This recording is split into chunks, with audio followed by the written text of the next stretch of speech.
someone here. I feel it. Where? Control. Discipline. I must not fear. Discipline. Fear is the mind killer.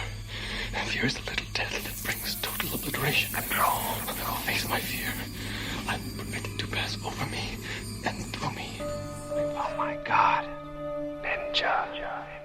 Oh my God. I'm proud of you, AJ. The spies. He knows about the spies. AJ, can't be true. They can't exist. Oh my God. Why do they want me killed? It has to be something to do with the spice. The spies. Doggo is not the answer. It doesn't have to come to that. Ninja, if we were brothers, why wasn't my victory yours? You're my brother, Jay. I'm the bridge.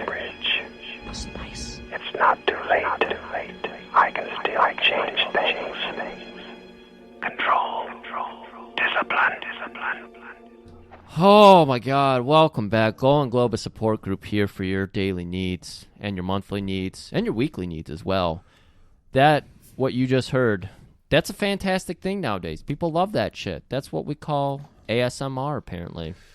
Yeah, who knew it? Chuck invented it. Who knew? They keep saying this movie invented ninjas. It invented ASMR. I don't think they said it invented ninjas. I think it introduced ninjas to the Western world. To the West. Occident. Occidents, yes. Orients, Occidents, of course. Yeah. Fuck me, though. This ASMR thing, Murray, this is too much. My poor brain couldn't take it. It repulses me, yet somehow I feel like we could somehow make money off of it. You think so? You think there's a weaseling way? Not only do I think, I know, because Griff, you're not going to believe this shit. Merman Industries did it again. How did we do it again? Well, you know me. I read The Art of the Deal before I go to bed every night. All of it. It's like your Bible, of course. Exactly. That's my first. Bible's my second favorite book. Yeah. Art of the Deal, my first. Much like El Presidente's. I hate this. You keep... And I hold it up always right side up, I want to point out. Yeah. Whenever I do a photo op with Art of the Deal, it's always right side up. Always right side up. But you also carry around a little notebook just full of the little passages, and when we get into a heated argument, you'll pull out that little notebook, flip to a verse, read it out to me. No. I always beat you. I always shut you down. It's just like dropping the slammer on my pog stack, man. It just hurts. That's why I keep it on me at all times, because you never know when there's going to be a deal that's going to pop up. Yep. I have to art it. Yeah, and of course your pocket constitution, all these other things. But Murray, what else can we keep in our dashboard now? Well, that was a bad segue. I don't know where was I'm going with it. I thought we were going to throw to this beautiful new product that Merman Productions is. Product's kind of making it seem frivolous. I mean, this is more than just a product. This will change your life. Yeah, this is beyond a product. It's a medicine. It is it's a meditation technique. It's everything. Chicken soup for the soul. Chicken soup for the soul. Yeah, so like I was saying, Merman Industries, I finally nailed Chuck. I've been after Chuck Norris for years. You banged him? To work with him. Because like you said, he invented ASMR, which I didn't even know existed until you pointed out to me like 6 months ago. I was like, what is this shit? Yeah. Are you serious? I wouldn't be surprised if you had your first wet dream to this movie. I've never had a wet dream. I'm still waiting on that To this movie, today, or whenever you watched it. Are you saying ASMR will make you have a wet dream? By the way you're talking about it, I think it would. I don't know how I'm talking about it. So, yeah, I nailed him down. We're worked on it. We've workshopped it for, I don't know, 6 months, 6 weeks, 6 days. I don't know. But we put out its great product. But why am I like, I'm telling you, let me tell you. You just come back from storming the Capitol building and liberating our great nation from the clutches of the corrupt liberal elite because God demanded it. Or perhaps you just busted the heads of some Antifa scumbags, soy-sucking commie cucks. Or maybe you uncovered and vanquished the satanic lair of the democratic cannibal pedophiles poisoning our country, and you're craving that same euphoric sensation you got from a patriotic job well done. Well, you're in luck, because the good people at Merman Industries have partnered with Chuck Norris to bring you Invasion US ASMR. Yes, put on your headphones and enter a world of patriotic bliss, guaranteed to soothe the soul of any real American.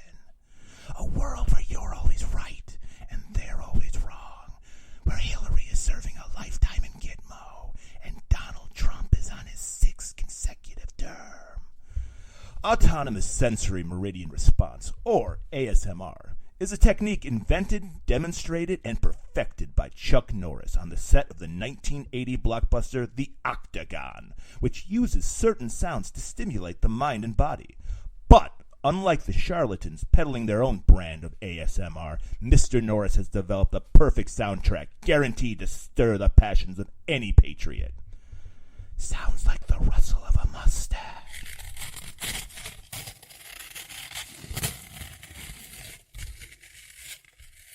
Or the sound of a boot-cut, jeans-clad leg delivering a roundhouse kick. Or the majestic sound of an American eagle's wing flapping as it soars above the great nation of ours.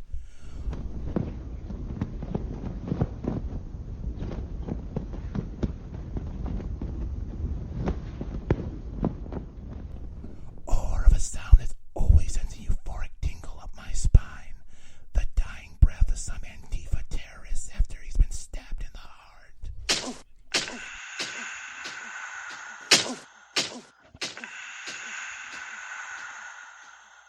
These sounds and many more are available for the rock-bottom price of $49.99. And if you can give us a documented proof you were at the liberation of the Capitol building, we'll give you an additional 10% off your second order, a vial of lib tears, and pictures of AOC's feet.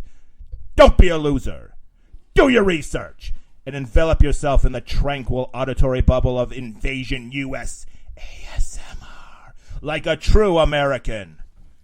Holy shit. Griff, before we move on, though, I got this disclaimer. It's no big deal. Our lawyers just told me to say this. Yes. Before we go on. Merman Industries neither condones or condemns the actions taken at the Capitol building last week. Yes. We're just embracing the great American entrepreneurial spirit of trying to profit from it. Yes. So we're covered, Griff. Of course. Legally, we're covered now. I just want to point out that we had to invest millions of dollars in a mountain fortress under the sea. I didn't even know mountains were under the sea, but apparently they are, to make our auditory dome to record all those noises in them, because you can't just get those naturally. Like, you have to go and record them so isolated to get them. Yeah, if you want the true essence. Exactly. Yeah. So billions of dollars went into the making of that product. Yeah, and we hope to make trillions, so... We're going to make trillions. We already know this. You told me... Well, that was the thing. I was almost hesitant to do this because, look, I know people are hurting because of COVID and people are out of work and the economy, and we have been just making money hand and fist. That's why we've kind of not had products on the show in a long time. Yeah. Because our stock is just through the roof. Well, you keep hearing about how it's crushing small businesses. We're the smallest of business, but we're making money hand over fist. Like, the Laserdisc Vault has expanded 4 times since COVID started. Yeah, we're employing people. Yeah, Just like expanding our tomb or vault. People keep complaining about how much wealth Jeff Bezos has taken on, and me and Murray are just like kicking our heels, laughing, just like looking at our mountains. And we of don't money. have to worry about unions or anything. Exactly, none of that. So enjoy that product, because we're not going to enjoy this next product we're going to talk about. Oh, this The product. Octagon. We started off poorly because we opened with that fucking ASMR, and that shit triggers me. I was okay with it when I didn't have to hear it, and then I had to watch this fucking movie. Murray, I can't. And it was everywhere. I thought it was just maybe here and there. It was everywhere. I thought it was just because Chuck is just giving a blank stare throughout the entire movie, so I thought it was just like the director trying to save the movie by like going, well, I'll just put some inner monologues, voiceover work to somehow make sense of why he's just not even staring at the actor across from him. Right. It was like, this movie is easily the most complex Chuck Norris movie. it makes. I wouldn't say complex. I'd say convoluted. Convoluted is the right word.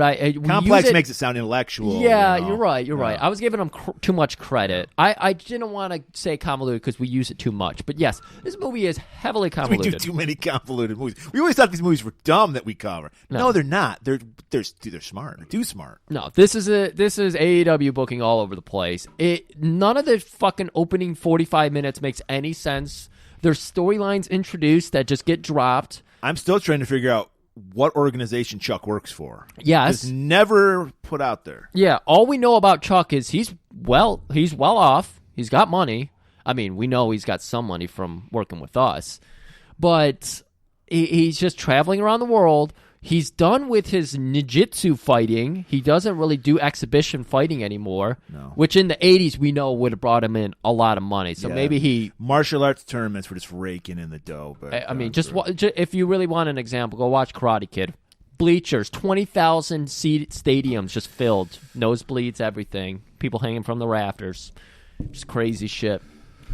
But this movie, oh my God. And I don't even know if we addressed this before we got into that beautiful commercial, but this is clearly where Steven Seagal got his arrogance from.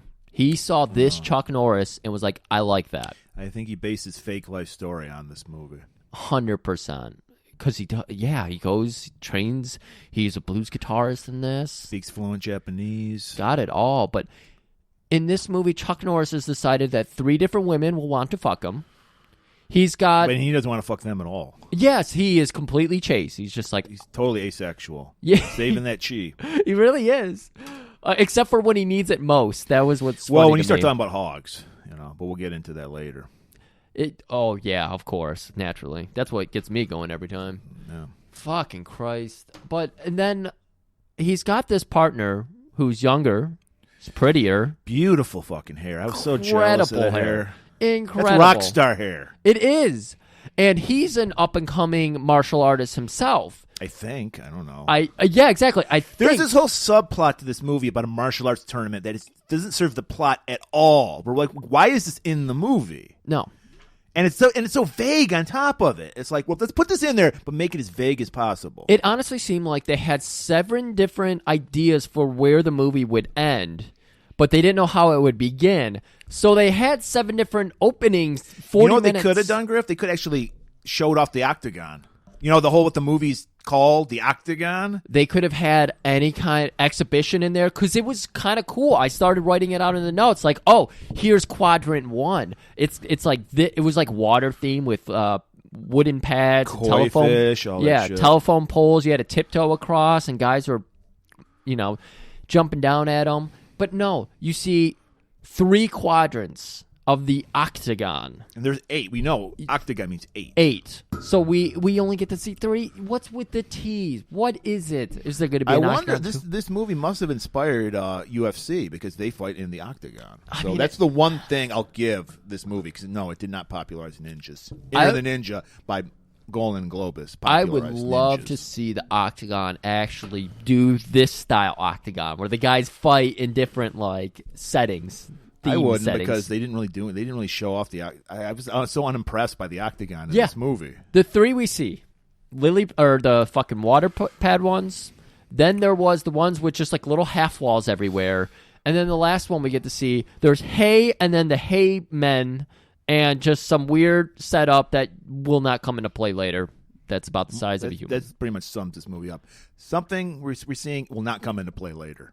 And Murray, I think that's a good enough time to just throw this trailer because we got a lot to cover here. All right, everybody. So let's get ready to enter the Octagon. No one will admit they still exist.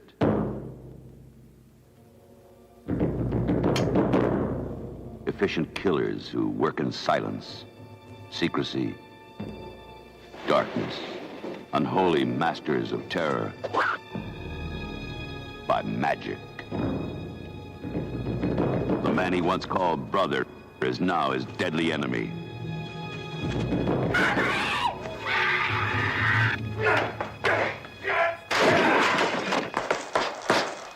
He must find the strength to become everything he hates. I wanted you because you could succeed. need your help. The professional who wants targets. If you saw ninjas, you're seeing ghosts. An heiress who wants revenge. I want to know who they are. I know who they are. Everybody wants something from him. A prisoner of his own destiny. He will find freedom only one way.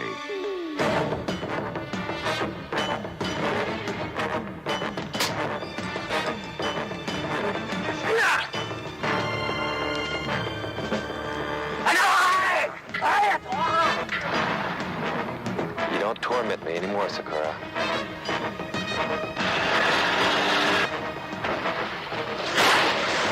Chuck Norris, Karen Carlson, Lee Van Cleef, the Octagon.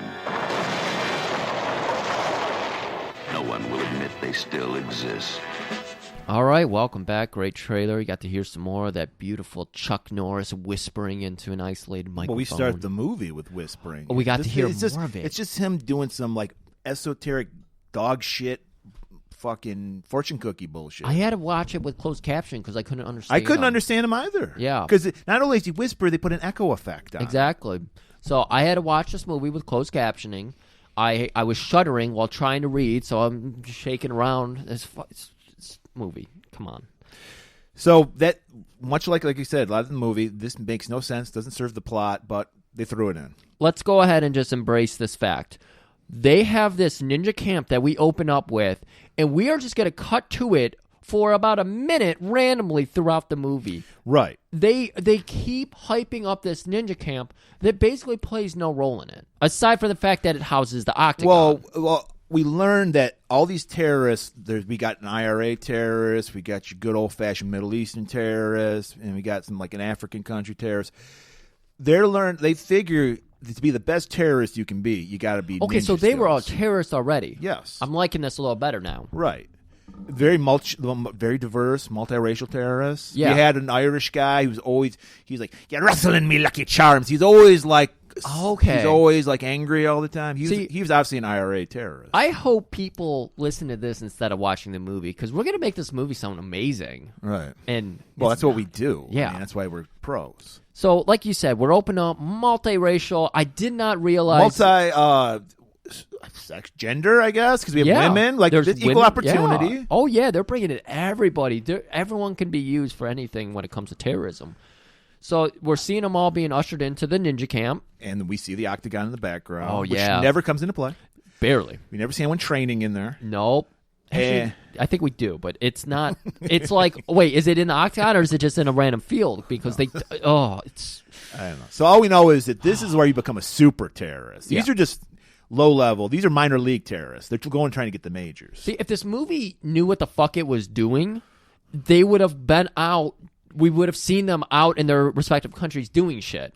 Instead, we just see them in camp, like making fun of the fat kid, like normal camp. I think at the time they thought you could just infer because you have brown people, so like they're terrorists, and then you have the guy with the Irish accent, which at the time IRA was kind of big. I don't think the IRA exists anymore. Yeah. So he just goes, "I'll be Lucky Charms," and you're like, "Oh right, that guy's a terrorist too. He's white, but he's still a terrorist." I mean, sure, I got it, but still, like I always say, I didn't want this movie to be any longer, Griff. So I was fine. But they could have easily cut out the scenes where Chuck just inflates his own ego. They could cut out everything that had to do with this tournament. Exactly. Doesn't matter. Or Chuck just randomly going home with women. Or what we cut to right now was very confusing to me at the time. So we go from our ninja camp straight over to this couple walking their baby in the very 50s looking baby carriage. Yeah. And they're walking by and they're coming up to like this mansion gated in driveway. It looks and everything. like an embassy, I would say. It really does, yeah. And because there's guards and everything. Yep. So this car is slowly backing out, and there's bushes up, so it can't really see that it's about to back up into a baby. So the family, was it backing out? I thought it was coming right out. I don't know which way. It was coming out forward. There we go. This is the Kennedy assassination. We're getting all fucking things cleared out. But as these gates are opening, and they're pulling out, and then yes, this baby carriage like goes in front of the car, and we go. I've seen this before. Griff and I, we watched this movie separately, but at the same time, as we were watching, we're like, where have I seen this before? Yeah, we both whispered to ourselves, where have I seen this before? Well, you know where we saw it before? We saw it in the movie The Soldier. It's the Yeah. exact same scenario. Because no, this isn't a woman with a baby carriage. This is a man in drag with a baby carriage, and he's packing an Uzi in that baby carriage. So we both saw it coming. Gets gunned down. Shoots this guy. I like good squib work. Just totally destroys this guy. Yeah. So there was like a guy in the car, and then one of the terrorists gets killed. So I guess this is supposed to be a ninja camp terrorist. My guess is this is showing you how a person who doesn't go to the Octagon. You think so? Yeah, they fail kind of. I would have liked it if this was like filmed footage that they show at the ninja camp. I think Maybe that they would have been did. cooler. Maybe they did, but they got cut out because we needed more of this tournament. So Chuck, go ahead. We already did one product with you. We'll go ahead and re-edit the Octagon to make it make any kind of sense here. So there's this whole shootout. Then like a maid comes out and shoots these women, and then it just slowly the camera turns, and suddenly we're looking at Chuck applauding. Well, you just see this close up of a mustache, and then it pulls out, and you see Chuck applauding, wearing a tuxedo. I was like, what the fuck just happened here? So I thought this scene was him watching a play, and I was like, this is a fucking elaborate-ass play. Cars, houses? I figured it out. No, but yeah. I had to watch it a second time to figure it out. I'm dead serious. I was like, what kind of play is this? No. It's fucking nuts. Well, you know what kind of play it is? It's a cultural appropriation play because it's some kind of dance incorporating martial arts. Mm-hmm. Oh, it's a Miami Connection Dragon Force. They incorporated martial arts into their act, too. Chuck, we still haven't figured out what Chuck does for a living. He's just a man of the. He's like Paris Hilton. Like I said, is he like a vigilante? Does he work for an organization? Does he work for the CIA, FBI, DIB? Yeah, he's just a cultured man. He gets in anywhere. We see him, and we see his partner AJ with that luxurious flowing mane of hair. I was so jealous of it. And they're both peeping out that fucking Nancy, who is the main dancer. Yeah, the one who's using all the martial arts. AJ's like, no, perfect, totally mediocre looking. That's what you want, Chuck. Yeah. You don't want him too hot, but you don't want him ugly. Yeah, you want him right in the middle. The perfect bowl of porridge. Because they'll work harder for it. And he's like, and she's a dancer, Chuck. You know what that means. She can fuck. Yeah. And Chuck's just like staring off into space. Ninjas. Like he's having this inner monologue with himself. Yeah. And AJ's just left hanging, like the actor. He's just like, what am I supposed to do? This guy's not interacting with me. He's just staring off into space. So I like this. It's kind of meta. He's just like, I can't stand working with these space cadets anymore. And his girlfriend walks off because he's already tethered. He's got a lady of his own, and she's a good looking lady. So I get why he's like, I got to get a mediocre lady. I got to take a step down on the run. He said, I'm tired of feeding my dick blondes. I need some of that. Oh, I got to get some more diversity. And Chuck's like, well, I'll break it in for you, and then he just runs right for Nancy. Yeah, Chuck was like, you're right about the smile. I'll let you know about the dancing. That's probably the most clever thing Chuck says in this movie. So he just eases up on her, and if they say the pathway to a man's heart is through his stomach, it's also for a woman. Yeah, it's very true. So he's like, he goes up and small talks her. Hey, I like what you did there in the first act. I didn't get it, but I liked it. She's like, I can't talk to you on an empty stomach, so why don't you take me out somewhere? Have you ever been to Vinny's? And then she's like, I love Mexican-Italian fusion. I knew you'd say that. That's why I wore my tux. Because you're not allowed in Vinny's. You would think with... I've tried to get into Vinny's with a T-shirt on. They're like, get the fuck out. For the rubes like me and Murray, they do serve outside by the dumpsters. Yeah, we can get takeout. Everyone's getting their dick sucked. You can go get your nice... So as they're walking out, Griff, there's a nice little touch where we hear a radio announcement. This guy's shining shoes. And we hear that a Canadian diplomat had been killed, which is what the assassination was. Yup, that was the assassination. I recognized that the second time through. And you notice that Nancy is like kind of distracted by it. And she's really focused on it and everything. But then she gets that whiff of all that beautiful Vinny's smell. And she's just like, oh my God, I can't even think about anything. I just need to eat some fucking chips and salsa marinara. And of course, get that beautiful margarita. Forget what they put on the glass at Vinny's. I thought they just put a little queso cheese. I don't know. I think what's that crumbly like cheese that's in Mexicans? I don't know what that's called. Yeah. I don't know. It's like if we were better prepared, we'd have a joke. Exactly. For that. But Vinny ushers them in. He's like, "Oh, Mr. Chuck, Senor Chuck. Well, oh my God, we were both laughing our asses off at the fact that Chuck Norris realizes he's not a star, but he did make his name very close to a man who is a star and would have probably made this movie a lot better. Right. His name is Steve James. Well, Steve James, who I'm talking about. The character's name is Scott James. Scott James, that's what it is. And he's like, Mr. Scott. And he's like, Vinny, I got a joke for you. I love your jokes. Lay it on me. Guy walks into a doctor's office. He's got a duck on his head. The doctor says, how can I help you? The duck says, you can get this guy off my ass. Mr. Scott, you're so good. Oh, nachos on me. And then he just walks off, and then you could just see the look of lust on Nancy's eyes. Yeah. She's like, oh my God. He's not only is he like sexy, he's like intellectual, he's a humorist, he's got it all. Yeah, I mean, she's like drowning the margaritas, and she's like, yeah, I here's the thing about me. Once I get a margarita in me, I need to fuck. Wink.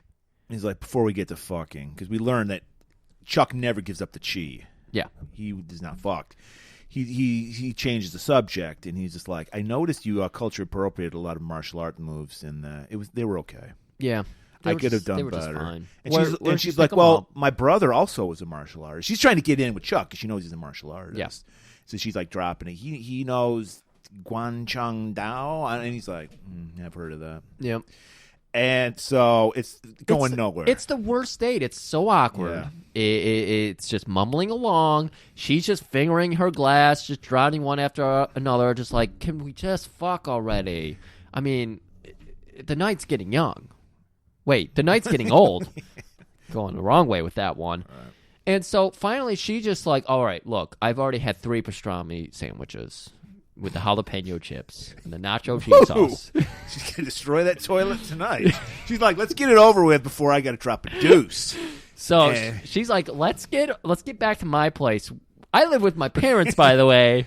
But don't worry about it. They don't listen. They already watched Jeopardy. They're fast asleep. They won't bother us.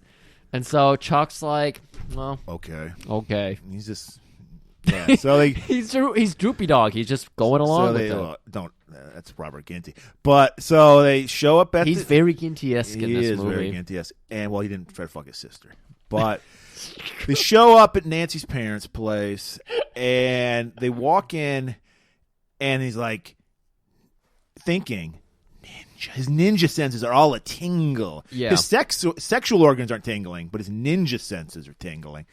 And he just senses these ninjas are in the house. And lo and behold, they are, Gruff. Yeah, he like yells out to Nancy, like, get down, ninjas, or something. And he like pushes her, and then, Ballroom Blitz breaks out. He's fighting everywhere, going up and down. Nancy's shrieking, running around. Run up the stairs, throws herself on a knife. There is a ninja just sitting up there holding his knife in front of him. Seriously, it looked like a Nintendo character, like, because they just can't have, like, animations. So he's just holding a knife out, and she runs into it. Right. Jesus Christ, lady. Open your eyes. Ninjas everywhere. She's got her eyes Chuck closed. oblivious, doesn't even care. He's just fighting mode. He takes everybody out, of course. Yeah, we go down, and he's just finishing off the last guy. He does, like, his big sidekick that he likes to do, and he goes through the flimsiest doors ever made, and he, like, walks outside to make sure the guy is no longer breathing, comes back inside, and suddenly the house is just, like, full of her dead family. Yeah, they're all dead. It's like they weren't there in the previous shots. They were put in another room. Okay. I didn't even, yeah. And then he just voiceovers, ninja, but there can't be. Only I and Sakura are the real ninjas. And we're like, what? We know there's more. We know Shokazuki. There's more than just fucking chucking a ninja. Yeah. And, of course, we go back to the ninja school. Oh, it's just we get there. It's much like boot camp at the army, and we got like the cots that they got to stay on, and then I love because the one character that stands out is the Irish guy because he's always wrestling me Lucky Charms. That's his favorite line, wrestling me Lucky Charms. I'm sure they told all the people in the ninja camp like, add some personality to this, like be a mean character here, be a villain, and he was the only guy who stepped up. So we got 3 teachers. We have Sakura, who has a bowl cut hair. Yes. We have, I call him Evil Pat Morita. He was like the elder kind of teacher. Okay. And then we have, what did he have a name? We just see a guy with like a maroon ninja hood. No, I just call him Hood. Hood. And he's a silent type. He just stands in the background. Yeah. And so they're all lined up, and Evil Pat Morita, Evil Miyagi, he's like, come here, to the Irish guy. Irish guy immediately falls in a trapdoor. And then they start explaining the rules to all and he's of like, them. he's under there. I'll hit you with my shillelagh. And he's just like, noob. We're getting all the rules about how they have been recruited because they have no family, or they do have some family, but it's like, if you blab to anybody, we'll kill your family, anyone you love, anyone you are friends with. If there's a bar you like, we'll kill that bar. We'll run it to the ground. Like, if you like Cheetos, we're going to get Cheetos discontinued. They're like, we're going to ruin your fucking life if you blab. So this is super duper secret ninja camp. Yeah. Do not tell. The first rule of Octagon is don't talk about the Octagon. And that's when we go back over to Chuck, who, he slept a great sleep. He just saw, he got attacked by ninjas. He saw a bunch of people murdered. The lady he was begrudgingly going to have sex with. AJ is like waiting.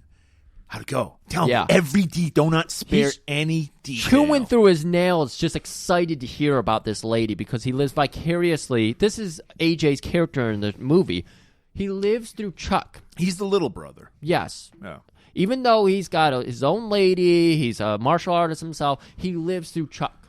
Right. Nothing he does is good enough. And Chuck is like, AJ's like, these fucking terrorists, man. He's like, they're talking about the murder that had happened in the opening act. Okay. And so he's like, yeah, that was Nancy's brother. And Chuck's just like, what? Nancy's brother? And he's like, yeah, he was with the terrorists. Yeah, they just arrested him in Paris. Yeah. And Chuck's just like, not terrorists, ninja. And why? And AJ's like, ninjas don't exist. What are you talking about? But they do. Like in his head. Oh. He's like, but it's only me and Sakura. But it can't be Sakura. I know him. He's my brother. And so we cut to a flashback of Sakura. We know it's a flashback because of it's red. The picture's red. And we see these 2 little boys being trained by the guy who trains every little white boy in the art of martial. He trained Joe Armstrong. Yep. He trained whoever the fuck was the character from American Samurai.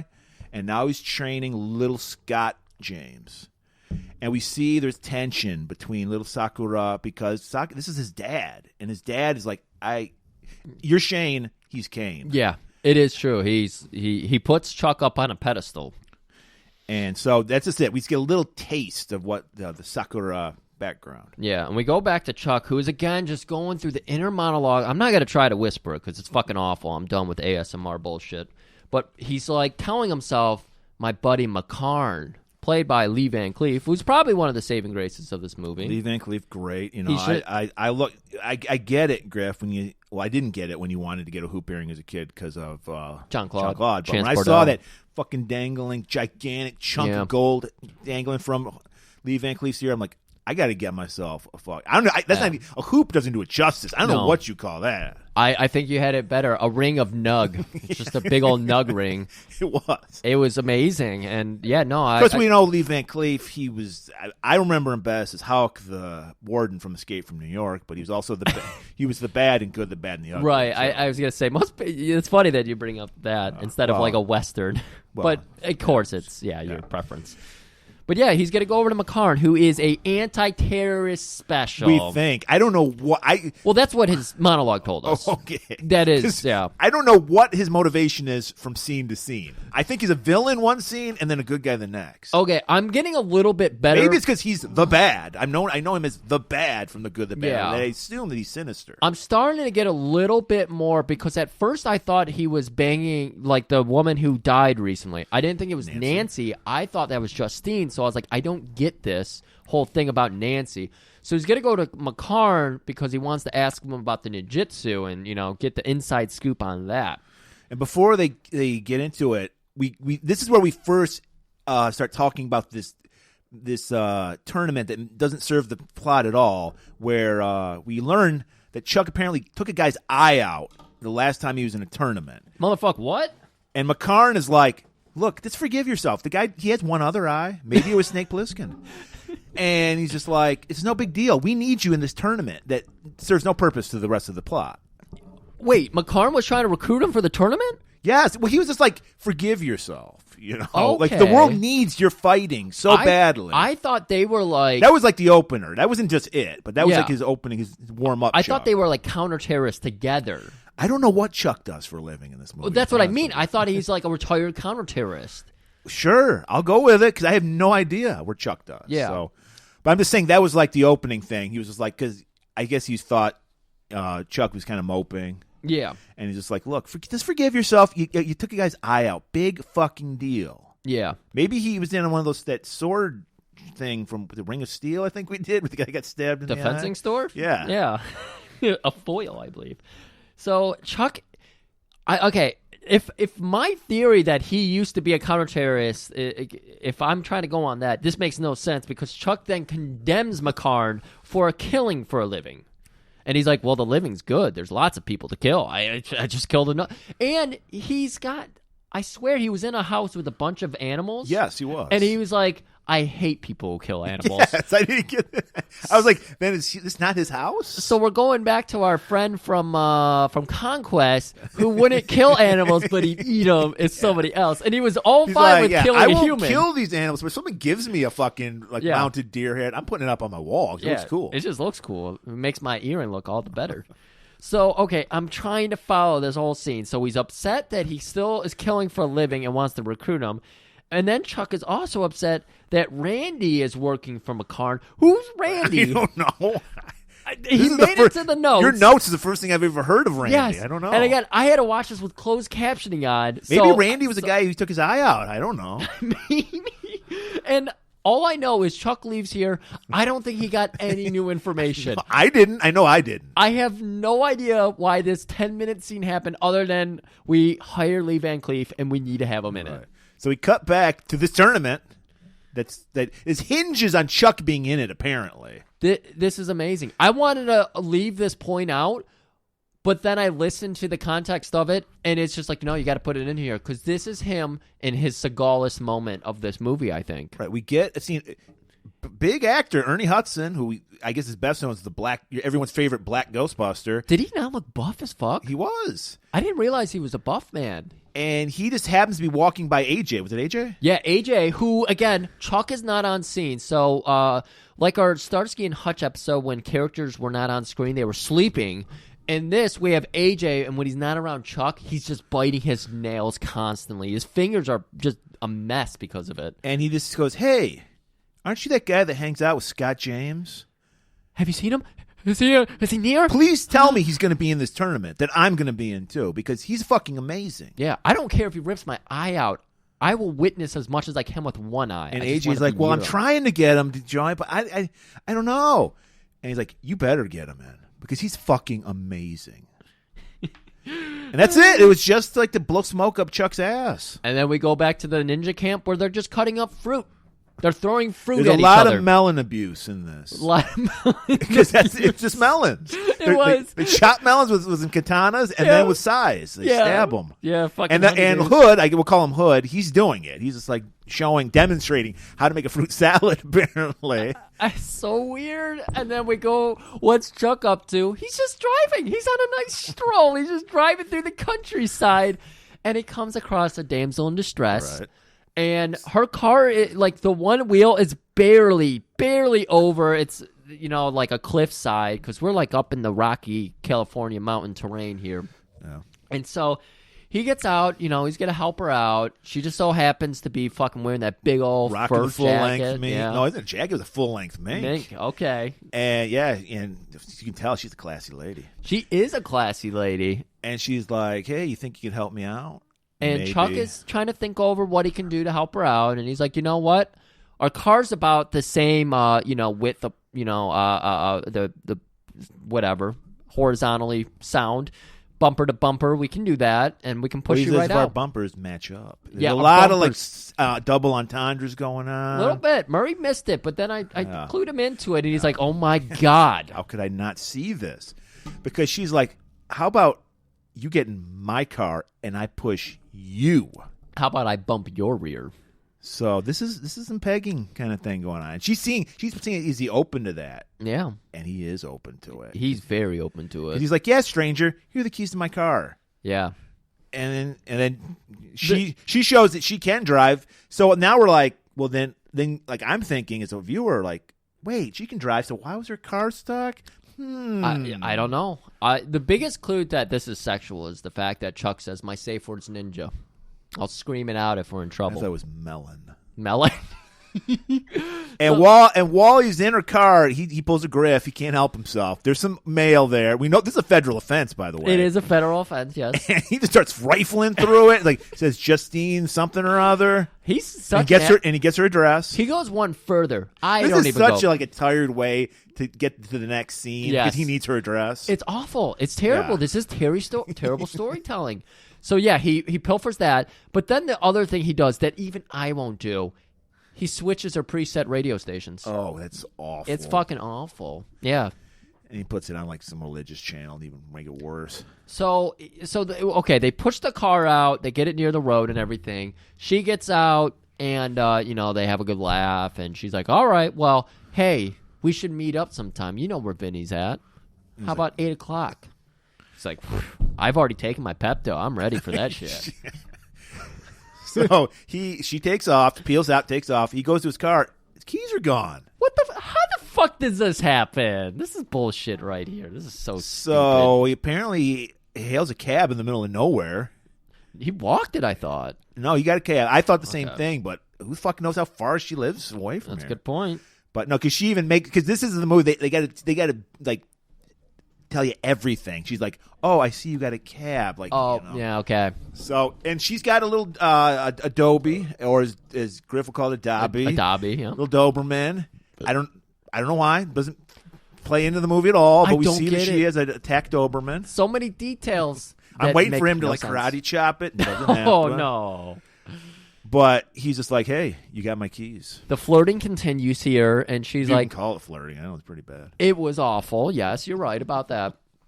And she's like, "I'd invite you up to my bedroom, but I don't know if you're the type to, swing on the first date." And he's just like, "You're right about that." I don't swing on the 12th date.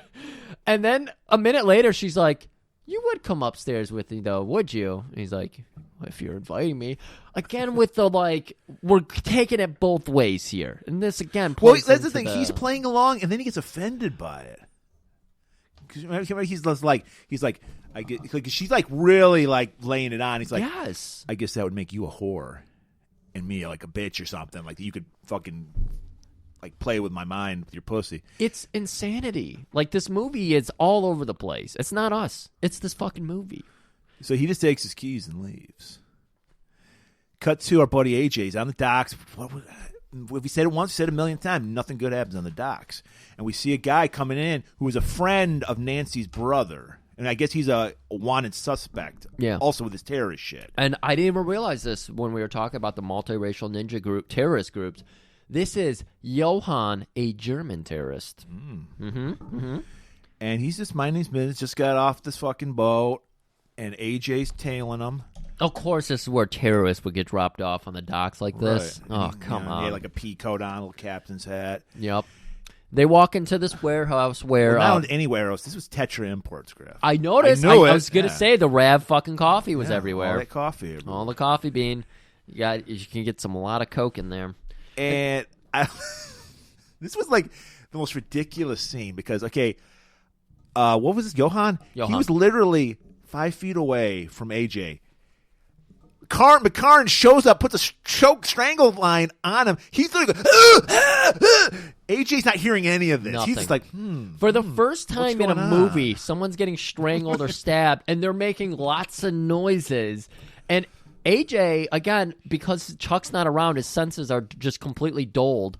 He's not even noticing it. He peeks around the corner, and yeah, McCarn and all of his guys pop out. He's like, "What the fuck?" And then McCarn, touches AJ on the shoulder. He's like, "Hey, me and you are gonna have a word about your friend Steve." Scott. Oh, I want to call him Chuck, but yeah, Scott. Speaking of Chuck, cut back to Justine, and she wants to go to Vinny's. Yeah, so he was going to leave, but then they decided that they should go to Vinny's right now. Right. Well, dude, get in. It's hard to get a fucking reservation at Vinny's. Right, and it's still the afternoon, so also, they can hit that. early bird special. Exactly. You get the early bird, which we know Chuck's been into since he was 20. Right. He's an old man. And forever. so he goes, but this time, I drive. Yep. So more of that little, double entendre. A little bit. He starts driving. Immediately, a Firebird comes out of like nowhere.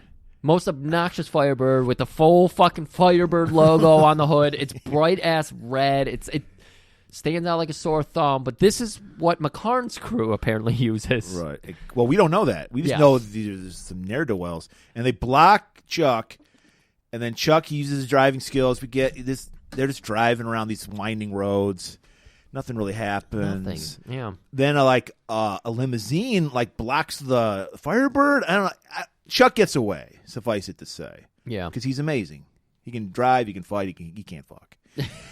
And so we're just like, oh wow, what was that all about? And so we have a moment where they're just pulled over. The sun has set. Yeah. He's like, you got to tell me what's going on. He's all upset because they missed the early bird special. Right, yeah, it's like 6:05 now. You can't after exactly. 6. Vinny runs a tight ship on that. He's Exactly. like, Not even for a good friend with all the jokes. no. Scott. It's James. like McDonald's used to be. You couldn't get a cheeseburger until 11 o'clock. Yes. Yeah, that's how tight Vinny is.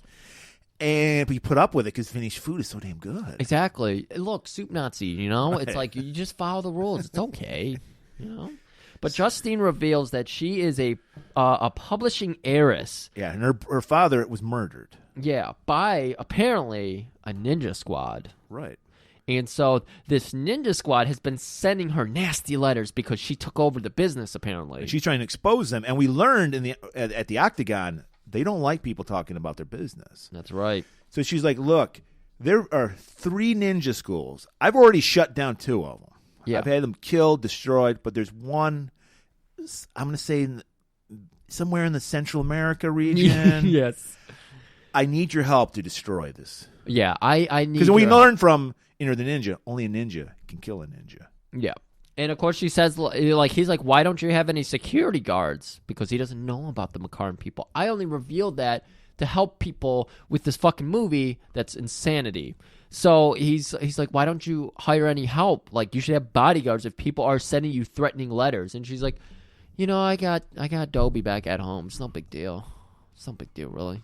I got the maid too. But she's like, I did hire bodyguards. They were in the limo. Did she? Yes. Oh my god. Yeah, it was very confusing. I tuned that shit So it's so out. confusing. We got to cut right back to we get a ninja panty raid. Everyone's sleeping, and it's like panty raid, and they're grabbing everyone's drawers. And the Irish guy, he ain't feeling it. He's like, "How you be taking me drawers, buddy?" And I think that was just it. And then they beat the shit out of a guy who looked like George Eastman. Yep, they did that. One of the instructors came in, and he was just like, ninja, sleep with one eye open, heart sleep, brain and eyes don't sleep, always ready to fight. And I was like, that's poetry right there. That's beautiful. So Chuck, we just like we said, Yeah. they just pepper him in little Pepper 'em in. 30-second little things. They're trying to build up. Let you this know that there's an terrible- octagon. Yeah. So Chuck, he is he's got to find out what's going on with this fucking Firebird. I think he assumes McCarn's involved. I thought this is when he found out McCarn was involved because he shows up and there's in a the tree Firebird. doing an inner monologue. Yes, he's hiding up ninja style in the tree. We see him in lots of trees in this movie. That's He's Chuck's wearing thing. a fucking yellow jumpsuit. He's standing out like a sore thumb. He was wearing a suit. Because when we see her, right when he's going to Vinny's, of course he's wearing a suit. They missed the fucking early bird, but there's still time for the fucking midnight special. Right. So he's hiding in a tree. We see this is McCarn's compound. He's got all these guards out. He hops down. Of course, he's a ninja. He sneaks past all of them. He makes a little rustle, and the guys actually come out and shoot, but they think it was just a mouse, so they go back in, and he's just like, what are these guys doing here? And then he sees that obnoxious Firebird just parked in the fucking driveway. Yep. And he's like, McCarn, what is he doing here? So he goes inside, and apparently now their plans are not to go to Vinny's. Maybe they're going to order Vinny's in, because she's like, I want to show you where I keep the hard liquor, and I want to drink heavily tonight. Right. This is a great line, because she's like, well, you have a personality. I have to manufacture one. I'm like, what? What? That was a line in this movie. The audacity of this fucking man. And then he threw a quarter at her. Why don't you go buy yourself a personality? Oh, that stood out from that was a line. The ASMR made me cringe. I didn't even pick up on that. Yeah. I was probably still reeling back from what we just heard. Oh my god! So Chuck is like, "Why are McCarn's guys here?" And she's like, "Look, I hire McCarn's guys. I wanted protection. I need to get to Sakura." And I know you're the only man who can do it. And she's like trying to unbutton his shirt and expose that hairy chest of his. And he's just like, no, I have not given you consent. Yeah, she thinks she can just not even pay him. She thinks just like one night stand's going to do it. And Chuck's like, I'm a lady. You can't do that. Yeah, well, like Chuck told her earlier, don't make a whore of this beautiful man that I am. I have a soul, you know? Right. I have feelings. I'm a human being. And she starts telling him about the ninja training and how she's been funding the counter, the disassembly of these ninja training camps and everything. But there's right, because if terrorists, if you can imagine if Al Qaeda got a hold of ninja skills, Griff, we never would have fucking got Bin Laden. Yeah, exactly. So she knows, like, we had to shut this shit down. Yeah.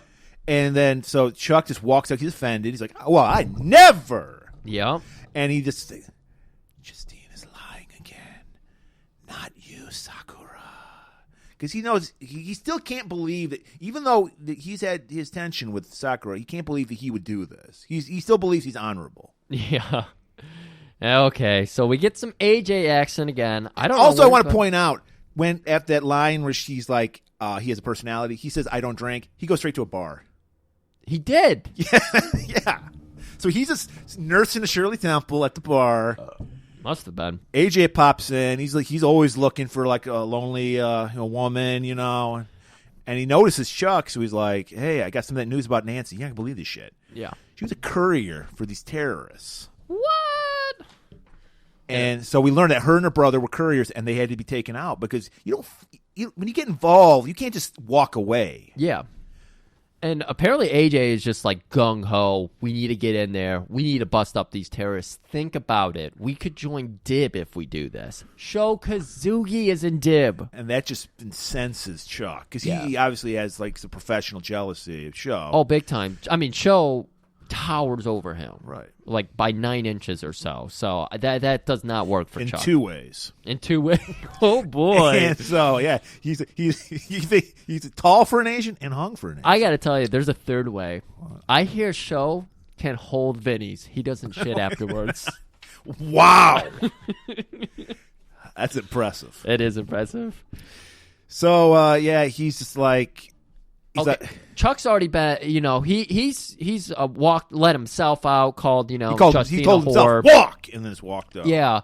And now we got AJ calling him a pussy and throwing his Shirley Temple in his face and like, I'm going to walk. You can stay here and just drown your sorrows, you fucking pussy. So Chuck goes back, Scott, he goes back to a hotel, his apartment. I don't fucking know. He just goes to a place with a bed. Okay, it's a hotel. Okay. He's traveling. Why is he at a hotel?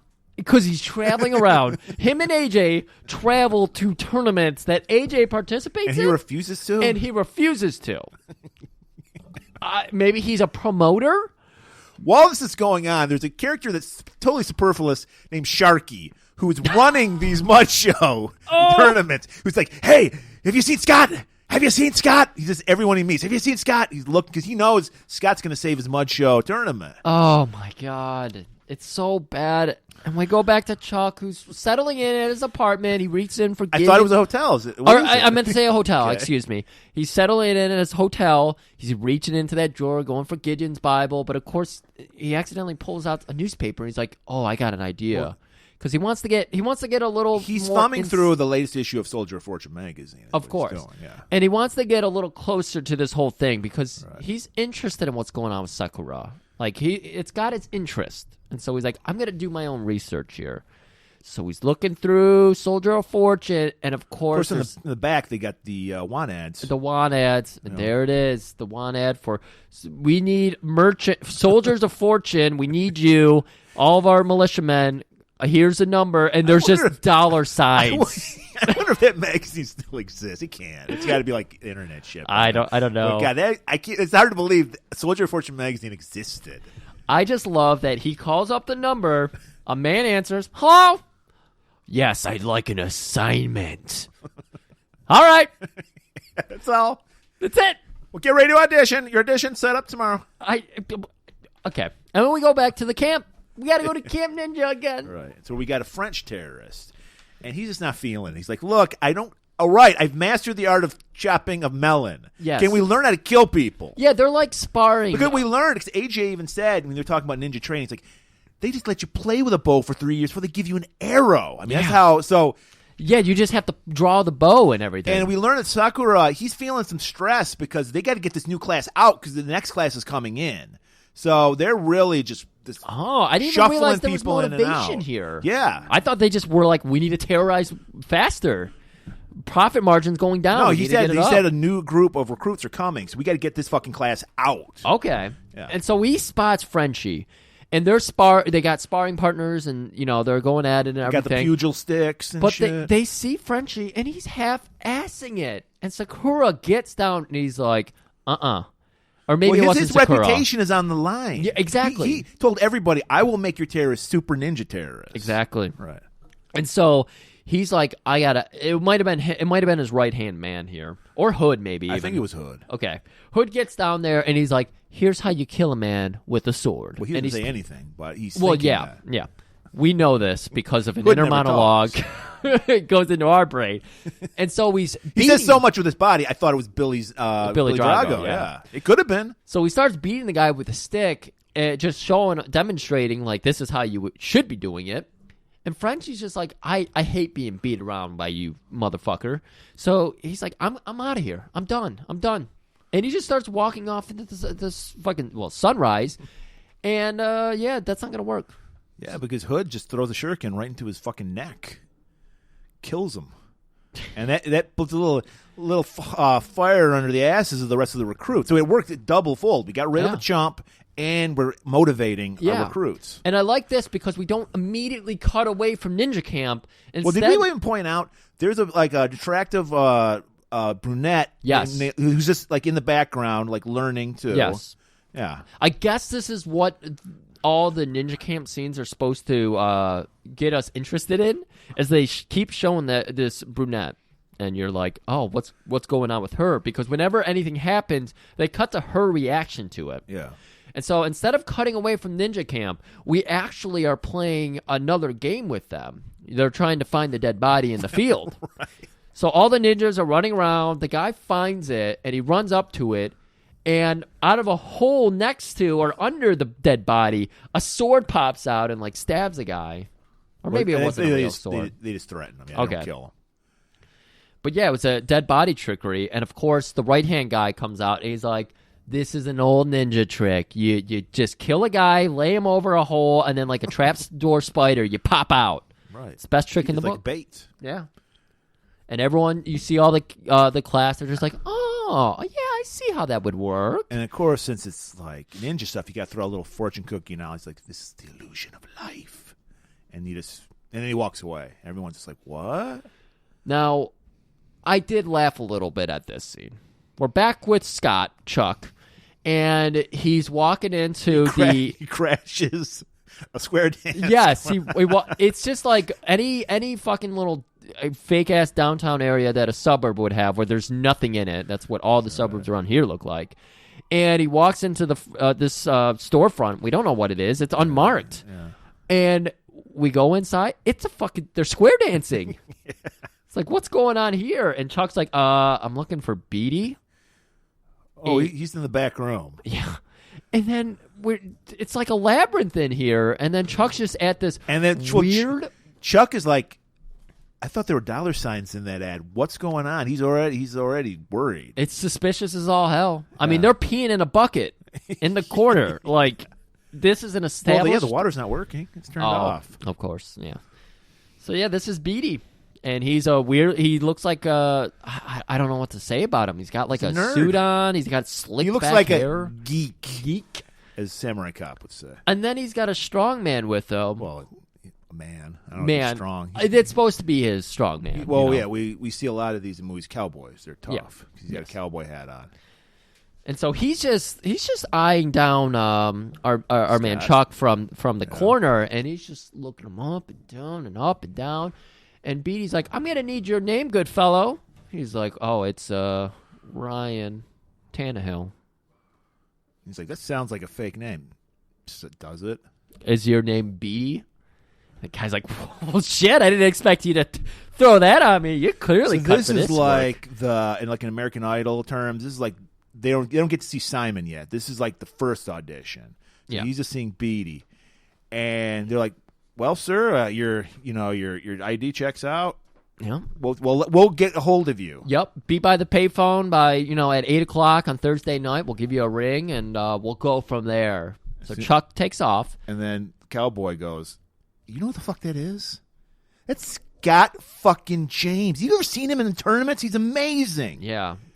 The one thing I don't like about him, though, he's the constipated type. He's been going. That's why he goes to Vinny's so much. He's been going to all that cheese. I guess the jalapeno chips work it out. Like, they kind of counteract each other. Anyways, we have another flashback. Chuck's just driving away from Beatty's place, and he's doing the inner monologue thing again. Apparently, American Ninja Warrior is true to life because they're running American Ninja Warrior obstacle course. This had to be what inspired Sakura to make the Octagon, which we barely get to see at all. But they got this elaborate-ass obstacle course that their dad made. So this is like teenage Chuck, played by his son Mike, and he, of course, beats Sakura. Yep. And he just by inches. He grabs the sword. That's the prize. He grabs a samurai sword. Chuck grabs it by the middle of the sheath, and what happens is Sakura comes up from behind, and he grabs the fucking sword out of the sheath.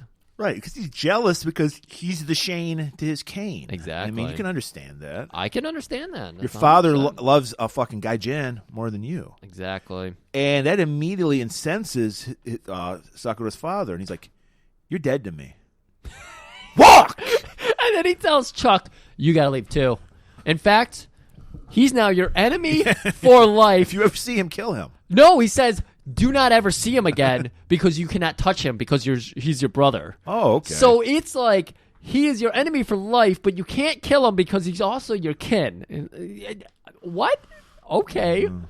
So that's why Chuck has been refusing to go against Sakura until recently after he found out that he killed a man in Paris. You can't just go killing men in Paris.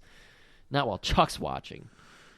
Oh, my God. So Chuck goes back to Justine for some reason. She comes to him. I don't fucking know anymore. Well, they're at that bar again. Okay, where he just nurses that Shirley Temple. Yup, and he's meeting her there. I think he has some sarsaparilla this time. I think he was having a little of that Sioux City sarsaparilla. And she's gonna be like, she's thinking, I want the bubbly, I want us to get slippy, I want us to go back to my place, I want. Well, because she's a snake. She's used to using her sexuality to get to men, and it usually works on men that like having sex. Yeah, but Chuck doesn't like having sex, so it's just it's not working. Right, her seduction attempts are not working because he's too fixated on his inner monologues. He's constantly thinking about ninjas and Sakura. But who does sexual manipulation work on? AJ, because AJ's always up to fuck. Yeah, so he pops in. Hey guys, what's going on? Yeah, and Chuck is like nothing. I like this. Justine's trying to say, we're in the middle of something, and Chuck's like, no, we're not. You can sit right there. And so AJ, with girlfriend in the background and everything. He just face bombs her. He's like, AJ, shut up. And he hears Justine talking about getting the bubbly, and he's like, I know just the perfect port. That's a wine terminology, I think. And so they order the wine, and Chuck's just like, I'm going to excuse myself. Vinny's. So they let him go, and AJ is just hanging out, and he's just like, wait a minute, Chuck, before you go, are you sure, are you cool with this? Because, look, my dick's been feasting lately, but I'm blondes. I gotta get a little bit more, like, you hear, don't eat just meat and cheese, Variety is the spice of life. Chuck. Variety is the spice of life, and that's the same for the bedroom, Those Chuck. are the spices Vinny uses.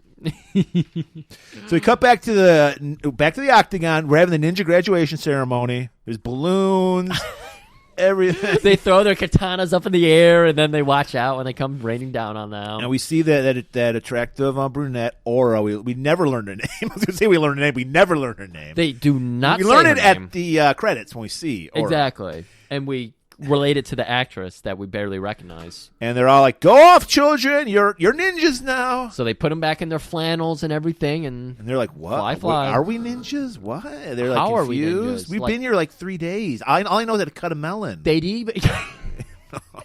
They're going to be the talk of the picnics, though, with their fucking fruit salads and everything. I guess so. Oh, man. So, okay. So we see the one character you're supposed to pay attention to. She's graduated. She leaves. Yep, she's heading out. So next afternoon, Chuck arrives finally at Doggo's place. Yep. This is the next audition. Yep, he went to the payphone. He answered it. They said, we're going to pick you up. And they're just driving in the middle of the desert. And then we slowly see, like, there's these few little structures here and there. And we actually get a scene of Aura, our lady, talking to Doggo. And they're just... Doggo's like a recruiter for Yes. Sakura, is basically what his job is. The way they try to tie all the things together to Sakura is horrible. They're trying to be so whisper quiet about it to have like a big reveal or make you feel like you're Chuck trying to trace all these connections down. It's awful. So we get Chuck, and then we get like kind of guys we just saw at the Capitol building, like these fat old guys with like goatees. Like, these are mercenaries. Like, it was just weird. So of course, Doggo's eyes immediately go to Chuck because he's the only guy who looks kind of fit. So he's like, "Hey, you, come here." He says here he's got this like little manila envelope with these like the dossier. He's like, Yep. "Steve Colby, what are you doing here?"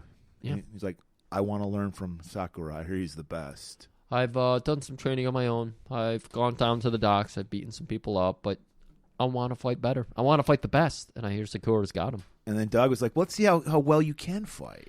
No. I will walk before I fight for you.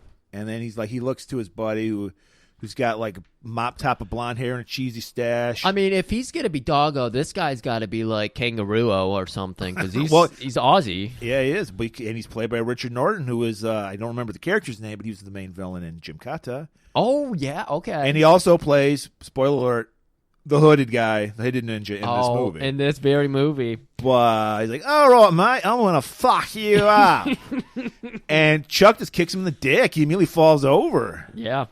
And then Chuck just everybody in this group is just like an elderly man, so Chuck destroys them. Yeah, again, this is another Seagal thing. Right. Everybody's running at him, and he's just doing like a little I Aikido did notice flips. he did have a cue stick. I don't know why, because there was no pool tables in this No room. pool tables, But he yeah. somehow got a cue stick, and he did talk to a hot dog. He did a great hot dog acting. Anybody seen Sakura?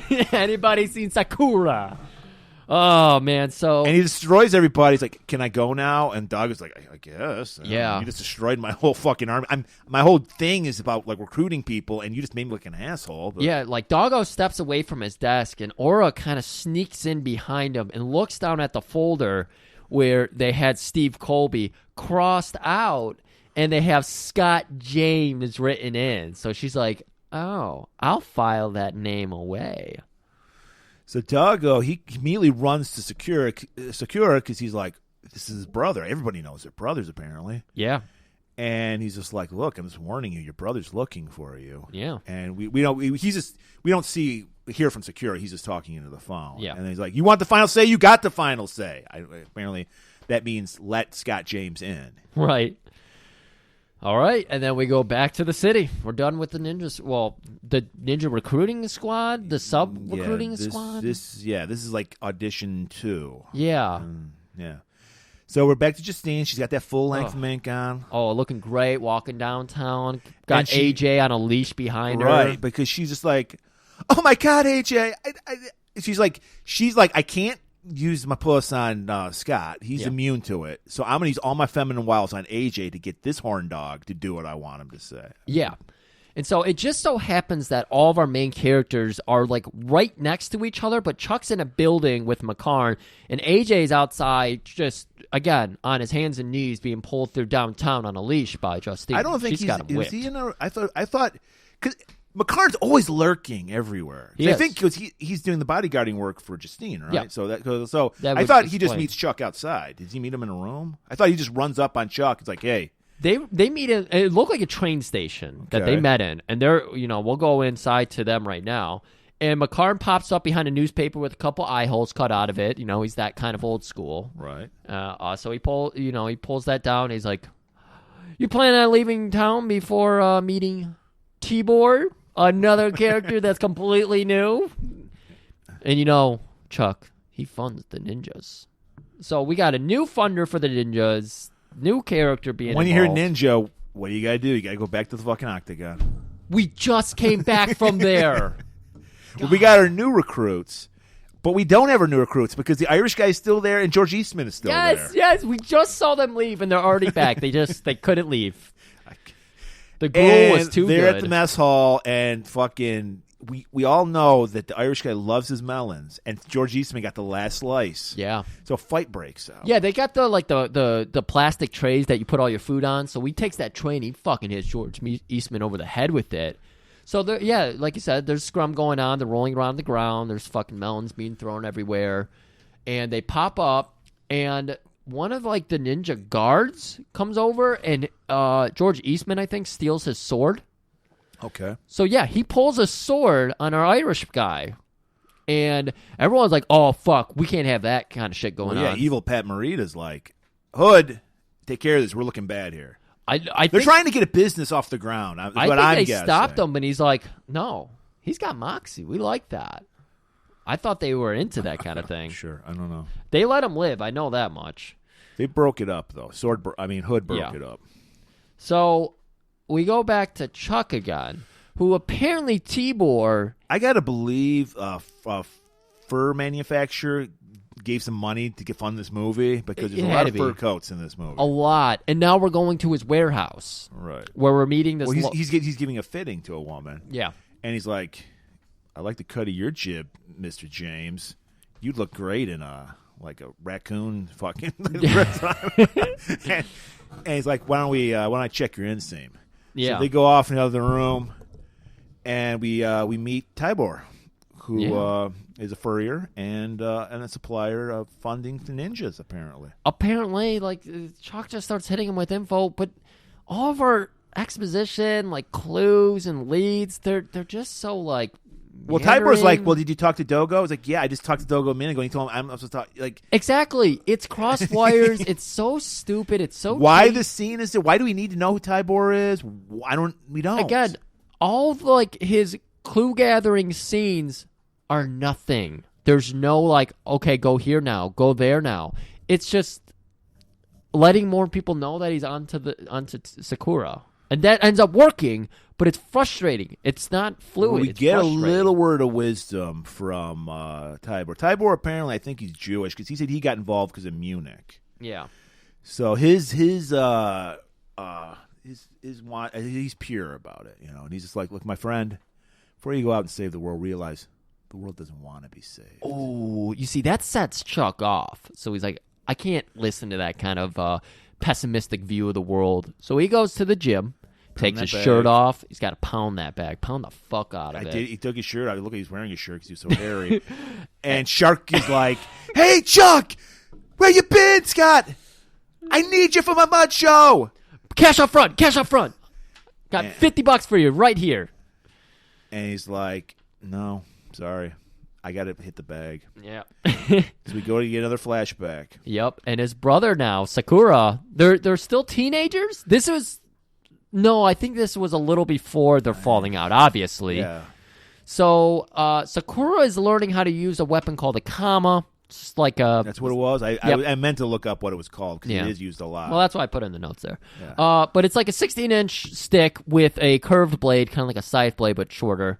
And he's practicing with them. And Chuck walks in the room and sees it. And he's practicing real close to Chuck's vinyl record, so that's why he's nervous. And his comic books, all of his favorite possessions. And Sakura's just like, hey, little bro, you nervous of me and my kama skills? Chuck's like, no. Okay. You're getting too close to my favorite comic book. Back off. So there's more tension.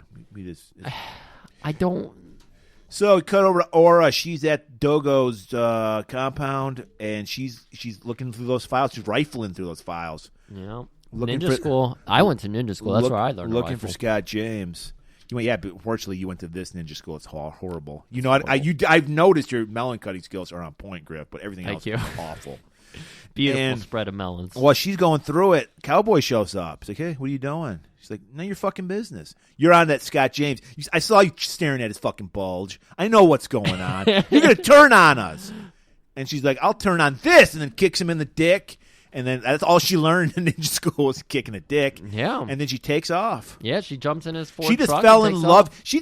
She's so dedicated to terrorism that she went to a ninja school. One side of the bulge in Chuck's pants, she's like, I'm ready to give it all up. Just that fucking droopy ass Ginty face had her convinced. She was just like, fuck, I can't live another day without pressing my lips against his. So we go back over. We got Tibor meeting up with Doggo on a rooftop in the middle of a city somewhere. It's great. They've got 5 ninjas now that have defected. And they're looking in. They turn to their left. They both turn to where there's a room lit up. And they see Aura somehow. I don't know how this scene works. I don't know. This is a Cuban All scene. I know is that Tibor's his purpose in this scene is to let Doggo know that, like, this whole business we started is falling apart. Yes. These new recruits suck. Melon skills, perfect. Any other skills, dog shit. Right.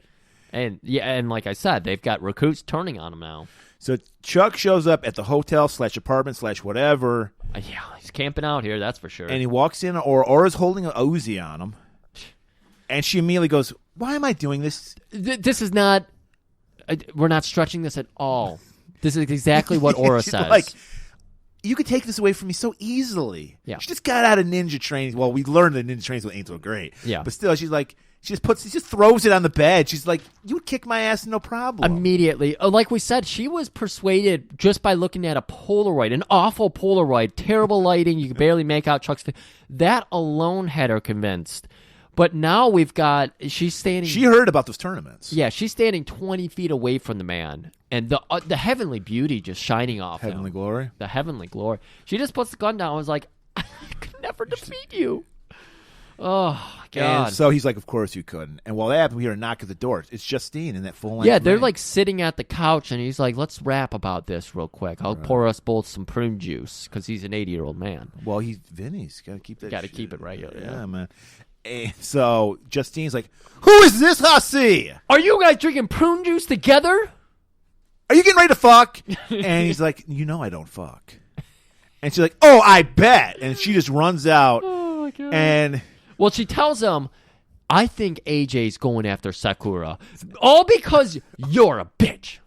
When in reality, she's been manipulating AJ and pushing him to do Yes, this. that's what she was trying to do. But that's the thing, Griff. She knows AJ can't. He's not up to the task. Yeah, so she's trying to get. That's what she tells Chuck. I know he can't do it. I was trying to convince you to do it. I thought if I convinced AJ to do it, you would have to go rescue him. This is what my plan. She's giving us our plan. I guess it's kind of. And apparently, everybody's hanging out at this hotel because AJ's in the lobby. Yeah. She said, I think AJ's left. Like, he's already gone off. Yeah. And he's just hanging out in the lobby. He's booking a ticket in the lobby. That's what he was doing. What? And so he's out in the lobby booking the ticket. He's like, I'm leaving. There's a tournament over here. I'm just going to go to that. I don't want to hang out with you guys anymore. And so he walks outside. He jumps into a cab. And she's like, no, AJ, I want to run my fingers through your hair some more. So there's redeemable factors. Like, it's true. You know, AJ's got that beautiful head of hair. And she gets outside, and you see McCarn and guys are, they're like posted up and Always everything. lurking, yeah. But then this Why? Does Justine live in this building too? Are no, they they're just following her. They're following her. Wow, they're really good because they're just always they don't have to sit. Well, we do see that McCarn is like falling asleep in his car later on, but yeah, they're all alert. This is when the movie finally starts to be like almost interesting, because things start happening and they stop with these convoluted cuts. We don't go back to the training anymore. That's why it gets better. And we don't have Chuck trying to track down these leads that are just meaningless. So, a cab comes driving by, and it slows down, and a window slowly creaks open, and then a blow dart. They really had to happen? Yes! I thought it was a guy like hiding in like an alley. No. He was in a fucking cab. He was in a cab, Bernie? Because McCarn comes out. His guys are watching this whole thing. Dart goes into her neck. They immediately swarm her to, before she can even hit the ground, they catch her. And they look out, and McCarn's just like, hey, follow that cab. She's like, I feel so cold. Yeah. Oh, you gotta say that when you're... You got to, yeah. So this is, the ambulance and everything have already showed up, and Chuck has come down. We get the scene where they put the blanket over her face, so we know she's officially dead. Yep. And, he has a moment with McCarn, and, they're just like, this fucked up. It's like, are you finally ready to nut up and take out your brother? Yep. I am. So Chuck goes back up to the hotel. He's got to get his, say, 8 hours, dude. You got to get your 8 hours in, that's for sure. And he's like, he goes, Aura, that's a very comfortable couch. That's where you'll be. That's where you'll be. He's not even a gentleman about he doesn't want to fuck, and he's also like, oh, you're sleeping on the couch. He also is like, I know you know where Sakura is because you trained with him, so you're gonna have to give me that information. And she's like, I know, yet I don't know. I know where to go. It's like one of those things. It's a muscle memory. Okay. So she knows exactly where to go. She just doesn't know how to say it. I know how to get there. I just don't know where it is. And she's we'll leave in the morning. Yeah, she's like, I'm going to go with you. And he's like, well, it sounds like you have to because you can't tell me where it is. And while that's going on, we get a shot outside here. Hey, hey, hey, wow! And we see Spider-Man doing that, climbing up the wall with those... These are not the ninja recruits we saw earlier because these are actual ninjas. Right. I mean, they're skillfully climbing up a brick wall. Like, McCarn's sleeping in his car. He doesn't see any of this shit. He's an old man, so yeah. I like it. Yep. And they're sneaking up, and then Dogo and his crew happens to show up for some reason, and they have a shootout with McCarn and his guys. Doggo. Don't say Dojo, because it's Doggo, and I love that it's Doggo. It's a great name. I hate it, and I love it at the same time. So yeah, Doggo's guys show up, and so they're working with the same ninja team. I think, yeah. So clearly Sakura said, I'm sending ninjas, you guys get the streets. Clearly. Yeah, because he figures... There's no way you goons can handle my brother. I know his skills. He's better than me. Yeah. So he sends some ninjas. Yep. So you got to have the ninjas to scale, and they're going to try to kill him in his sleep. Yeah. You can totally see them. There's a spotlight basically on them. Yeah. And so they break in the window, and they think they got the best of Chuck, who's sleeping heavily. You hear the snoring. Guy's got terrible snoring problems. Sleeping with shoes on, but no shirt. Yeah. God, it's weird. That's like Seinfeld level weird. I imagine Seinfeld sleeps in his shoes. But it's good he did because he's ready to fight. Yeah, that's true. And so he's taking them on, and they got the tiger claw because they were climbing up a wall, so they're like trying to claw. We saw it last week, last week in Rage of Honor. Every time we see a Shokazuki movie, we see every ninja weapon. Exactly. And they're clawing it. Of course, they cut the pillow, so there's feathers everywhere. Oh my god, that was such a stylized thing. That's like they would have made such a big deal out of a movie today. And so Chuck takes him out, of course, because he's a super ninja, right? And I know Aura gets attacked. Did she get rescued? Aura was handling it, her guy pretty well. Like she was actually flexing some of her own moves on him, and then Chuck comes over to finish him off and like tosses him out a window. And then one of the ninjas actually says, "Fuck that." And he actually starts climbing back down because on the streets, we actually have gunfights breaking out. No cops. No cops. Maybe the gunfire woke Chuck up, but we know that's not true because we saw him wake up. Anyways, so we're on the street. We're seeing McCarn's guys shooting some people. There's like this truck entrance thing where they're like down below this guy who's above a barricade, and they just like sneakily open a grenade and toss it over, and it murders the guy. Right. Then they go back over to McCarn's car, and they see the ninja. They took out Doggo's crew. Yeah. So they're just chilling at McCarn's car. And then they look over to see the ninja scaling down, and McCarn's like, wait till he gets to the ground and then murder him. The guy can't wait. He's giddy. So Yeah. He just shoots the guy like 30 feet up. Splat. McCarn's like, I said, wait till he hits the ground to kill him. He's like, I think the ground killed him. Killer line. So the next morning, Chuck finally agrees he's going to do it. AJ had already left. Yeah. He's I don't know how he found the location. Well, he doesn't. He finds a lead. Okay. So Justine fed him her info. That had to be what happened. Okay. So Justina's given him some of the leads, but not enough. So he's asking around town and somewhere, because now we get Chuck heading over to this somewhere as well. It's somewhere in Central America. Yeah, that's tiny. Central America. You can find something. You can find a ninja compound. Yeah. And so we got these cuts, like we see AJ walking across. He's in a cab. And then his intuit tells him to get out of the cab right now. So he jumps out, and he's just walking across the street. And then we turn to a cab where Chuck's in it with Aura, and he's getting a ninja tingly, a nice ASMR tingly ninja noise in his brain. And he looks over, and he thinks he can make out that beautiful hair, but he's like, everybody in this country has beautiful hair. Yeah, I just that's can't. The one thing they say about Central America, beautiful hair. Everybody has beautiful hair. So we follow AJ, who's looking very Twin Peaks-esque. He's looking for a one-armed man. Well, if you see a one-armed man, he's up to no good. Yeah. Fucking the fugitive. So the one-armed man is playing chess in the park, and AJ is just like grabbing him by his coat collars, and he's just like, "We're in Central America. Where is it?" He's like, "No, hombre. Don't know what you want." And walks away. And then he finally, but he's persistent. And AJ finally breaks him down. And he's like, tell me! She's doing the thing where you're talking to someone on Sport 9 and you just speak English, but slower. Slower Where and louder. in but it works this time. He's like, oh, that's what you meant. It works because he pulls out like 4,000 francos or whatever currency it was. But he just says where in Central America. He doesn't say what. Yeah. He just says where. And because the audience can't know, he whispers it into his ear, and he's like, I got to get the next cab. We go over to Chuck, who is in a puddle jumper with Aura, because, again, she knows how to get there, but she doesn't know how to direct anybody there. So how did she direct this flight there? Ninja feeling. She picked up the ninja tinglies. I mean, did she fly the plane? She just closed her eyes and flew it? Yeah, we'll go with that. Okay. So they land in some podunk town that's like right outside the ninja compound.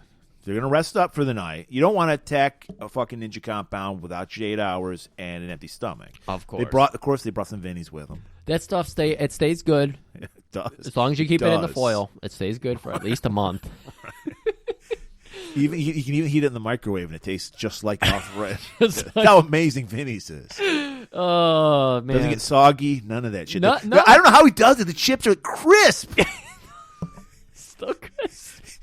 So they're in bed. Chuck's got a teaser. He's shirtless. He's rubbing his nipples. Yep. She's fully dressed lying in bed. She was, yeah. Yeah, she had shoes on. Yeah. And she's just like, she's like, I know how to get to this guy. Yeah, she's trying everything that works on every other guy. And he's just like, yep, that's nice. I get it. Yeah, sounds interesting. Mm-hmm. Yeah, that's fun. That's interesting to know what sexual moves you know, how many times you read the Kama Sutra, how many times you've wanted to practice out the moves. You can put your legs behind your head. Yeah. Great. Big deal. Can you dance?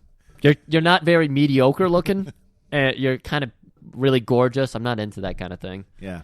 High maintenance. Not interested. As poor Aura is just like, man, how do I get this guy to fuck She's me? Desperate. She's thinking like, I'm hiding these big old titties. I could bust those out. I could take my pants off. No. I'm going to tell him the old hog story. This gets me every time, Griff. I can't say no to a woman that brings up a story about her hog. She's just like, yeah, and then my one friend Jimmy back on the old farm who he fucking... Well, she's like, yeah, I've never been more angry because she's like, yes, pissed that's off. it. Then when Jimmy Buttfuck set my hog on fire. And Chuck's... First of all, that sounds traumatic. Exactly. Traumatic. She's giggling about it. This is the live worst. animal on fire. Yeah. And she's like, they're hearing that pork crisp up. I can't eat pork anymore. That bacon was fucking sizzling. Yeah, I can't have... And then Chuck does this big shit-eating grin. Like, really? Yeah, I've never seen Chuck this happy ever. I've never seen him with an expression on his face. Exactly. This is the most expressive I've ever seen Chuck. He's like, tell me more. Tell me all about the hog story. and he's like, and now here's my hog. And then she jumps out of bed. She's all giddy. Yeah. Whips out the big jugs. We get a little side boob. Yeah, I never knew this was a seduction. Or maybe she learned this at ninja camp, how to seduce a Chuck Norris. Because talk about the hog. I think Sakura would know how to do this because he knows. Yeah, because he knows Chuck's every fetish. So I like Chuck had a flaming hog fetish. So she comes over, and we've talked about this before, how Chuck doesn't really let any of the blue stuff slip in there. No nudity or anything. But this is early in his career. Yeah. So you get a little bit of side boob. I think you can see some nipple there. It was a nice boob, though. So. And she gets on, yes, it was. She gets on top of him. She's still talking about the hog. And then we go down to Hawk's smiling face, but it slowly turns into what his brother's up to. He's thinking about his brother. The way he can get it up. While he's riding the flaming hog. And lo and behold, Sakura's thinking about him at the same time. Very interesting. They got that ninja mind meld. Yeah. And whenever he thinks about Scott, he's got to put the commas out. Yep. So he's got his little, what was the Dolph Lundgren house? He's got his own little house. I think Dolph Lundgren made the house for him on the compound. Right. So it's got all the beautiful Japanese decorations. He has a geisha in the background. Yeah. And he's like, woman, leave. I have to do some man stuff. So he just takes his shirt off, starts doing some I like that. Comma chameleon. He had a robot. He's like, take my robe, get out of here. And then he just busted out. And this guy, he was intense looking. I wish they would have used him more. Next morning, AJ's arriving at Camp Ninja. Right. Love it. Scoping it out. Yep. But immediately captured by ninjas. I thought he was invited here. I thought they wanted him here for a tournament or something. I don't know. No, he's doing some recon and immediately caught because he's a guy Jen who doesn't know shit. Exactly. And so while he's being dragged into the compound, we get Chuck, who is somewhere outside of the camp. Just outside. They drove a Jeep Wrangler over there. Right. And he puts on his all-black outfit. Why were his pants dress pants? He's stylish. Because maybe they ate Vinny's earlier, and that's the only pants he had. I don't know. Hey, that's it. He can't eat Vinny's without being in a suit of some sort. Maybe that's how you stop for the shits. You wear dress pants when you go to Vinny's. I don't know if that's how that works, but I'm no scientist. That's true. So, and he's like, look, woman, stay here. This is man's work. Yeah. I'm going to take care of Sakura. Everything's going to be fine. So Sakura is being treated to this guy, Jin. They bring him to him. He's already bloodied up and everything. And he thought, he was so excited. He thought he was Chuck because he knew Chuck was coming. So he sees this guy with his big, beautiful hair. He's like, that man's too beautiful to be my brother. He's like, get that fucker and just imprison him. Put him in the Octagon prison. And he's just looking out at the moon. And he's like, when are you coming, brother? And he says that Chuck just has to ASMR himself. Yep, he's back in a tree. He loves his trees in this movie. Sakura, why did it come to this? Why must I kill you? So Chuck makes his move, and I like this. As he's sneaking up, he gets out of the train. He's sneaking up to the front gate. A ninja comes in from behind him, and he's getting out a shuriken, and just in time, Chuck throws a dart right into him. Yeah, he has a lot of darts up his sleeve. That's Chuck's move. Yep. And so he's just methodically taking out the ninjas. I love this because he walks in. There are guards. Chuck is horrible at sneaking. He is being caught by every single guard. But every single guard... He wants to be because he wants to kill everybody. Yeah, but why aren't the guards doing their job? Because, Griff, ninja is the art of silence. So it's like muscle memory. Like they should be raising the alarm. Yeah, but they go straight to their ninja roots. So we got a guy comes at him with a bow staff. Chuck beats the shit out of him. Guy pulls a sword. He beats the shit out of him. And then Chuck, he's under Sakura's hut, and he manages to sneak in, and he sees this ceremonial katana. It's the same one he raced for at the beginning. Right. And so he's like touching it, rifling through it. He's like, where are the CDs at? And 3 ninjas jump him. So The 3 ninjas jump him? The 3 ninjas jump him. Wow, he beat up 3 kids. Yeah, he murdered 3 kids here. Okay. But one of them actually does get away, and he actually does make a noise. And so it gets kind of chased, and he ends up... I kind of zoned out when... It's awful. It's awful. He ends up where they keep, like, their slave laborers who were, like, cooking up some... Yeah, it looks... They put him in a cage like you'd see on Gilligan's Island. Yeah. It's like bamboos. And they just put him in there. I think it's at the entrance of the Octagon. And while that's going on, Aura, of course, she's a broad. She's not going to listen to a man. So she's like, I can do it too. Yeah. So she's like sneaking in. She's got a gun at least. Yeah. And so you just know that she's like also doing shit. So we got AJ imprisoned in the Octagon, and Chuck is being chased now, and he gets cornered into the Octagon. Well, he's being shepherded towards the Yes. Octagon because if we actually got any info on the Octagon, we'd probably be intrigued. Like, oh my god, shit's going to go down. I don't fucking know what's going to happen. If the movie's going to be called the Octagon, you probably should make a point of this. You could have used Octagon. every scene of training to show me what the Octagon is about. Yes. But no, we have to watch melons being cut. Melons being cut in a field away from the Octagon. They really built this giant wooden cool structure to not feature at all in this movie. Yeah. It is the biggest waste of money I've ever seen. So they get Chuck cornered, and it looks like they're going to kill him. But right-hand man comes out, don't kill him! We need him. So he gets in prison, and... I thought they just herded him into the Octagon, because like a door slides It open. might have been. I couldn't tell. I just know that AJ spots him, and then Chuck spots AJ, and they call out for each other, and then AJ just suddenly goes cold. What are you doing here? This is my fight!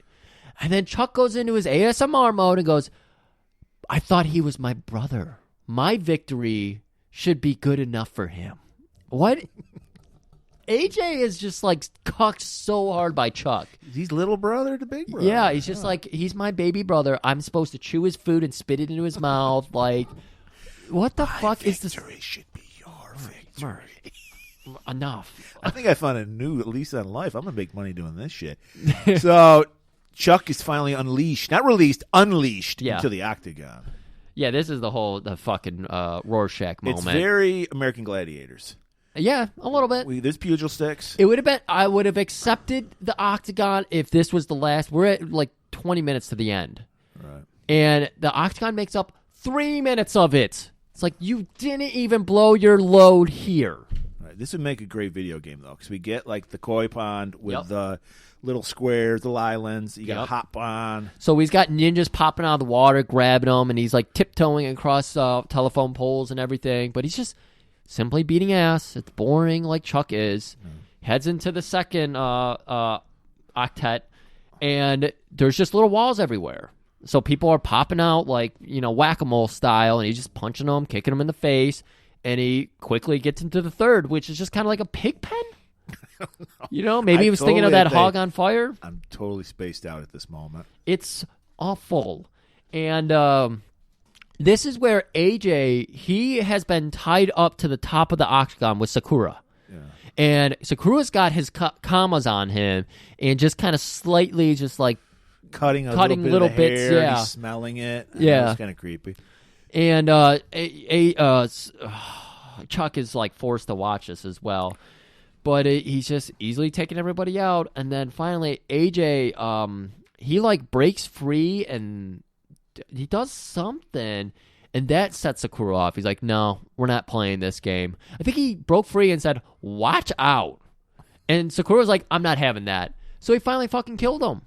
I thought he killed him later. It was like right around here that he killed him. Because this is where we set up the fight with the main hench, Hood. Yes. As we're going to call him.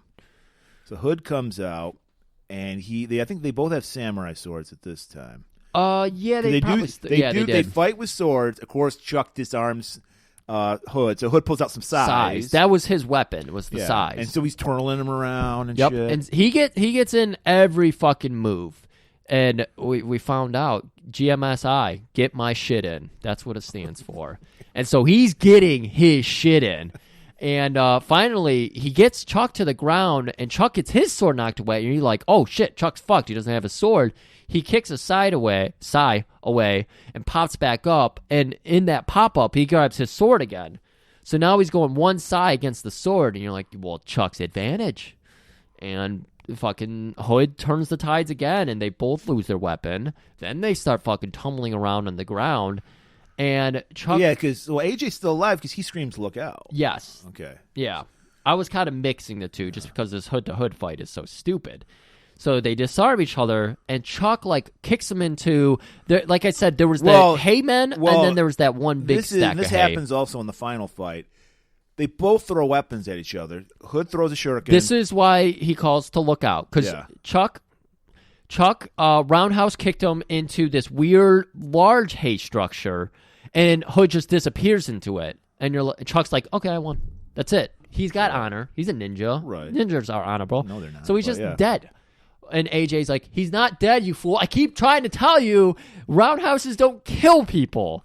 Well, and so they're from Scott James. So yeah, he breaks free. He yells out, "Look out!"